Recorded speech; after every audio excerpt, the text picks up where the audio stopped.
ओम नमः भगवते वासुदेवाय। योगिनी एकादशी की संपूर्ण व्रत कथा पद्म पुराण में वर्णित है, जिसे व्रत के दिन श्रद्धापूर्वक पढ़ा या सुना जाता है। योगिनी एकादशी व्रत कथा। प्राचीन समय में कुबेर अलकापुरी में राज्य करते थे। वे भगवान शिव के परम भक्त थे और प्रतिदिन मानसरोवर से कमल के फूल लाकर उनकी पूजा करते थे।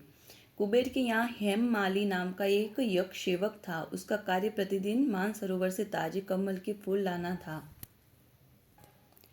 हेममाली की पत्नी विशालाक्षी अत्यंत सुंदर थी। एक दिन हेममाली अपने पत्नी के प्रेम में इतना मग्न हो गया कि समय पर फूल नहीं ला सका। कुबेर भगवान शिव की पूजा के लिए प्रतीक्षा करते रहे। जब उन्हें पता चला कि हेममाली अपने कर्तव्य की उपेक्षा कर पत्नी के साथ समय बिता रहा है, तो वे अत्यंत क्रोधित हुए। उन्होंने हेममाली को शाप दिया, तो अपने कर्तव्य से विमुख हुआ है, इसलिए तू कुष्ठ रोग से पीड़ित होकर स्वर्ग से पृथ्वी पर गिर जाएगा। शाप के प्रभाव से हेममाली का शरीर कुष्ठ रोग से ग्रस्त हो गया और वह पृथ्वी पर अत्यंत दुखी होकर जंगलों में भटकने लगा।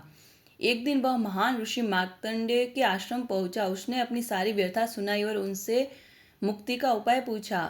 ऋषि मार्कंडेय ने कहा, आषाढ़ शुक्ल कृष्ण पक्ष की योगिनी एकादशी का विधि पूर्वक व्रत करो, भगवान विष्णु की पूजा करो और श्रद्धा से उपवास रखो। इस व्रत के प्रभाव से तुम्हारे सभी पाप नष्ट हो जाएंगे। हेममाली ने ऋषि के बताए अनुसार योगिनी एकादशी का व्रत किया।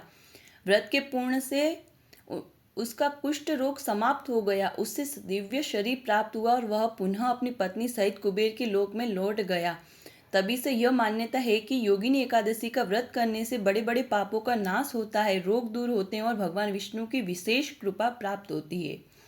व्रत का महत्व। भगवान विष्णु की विशेष कृपा प्राप्त होती है, पापों का नाश होता है, रोग और कष्ट दूर होते हैं, सुख शांति मोक्ष की प्राप्ति का मार्ग प्रशस्त होता है।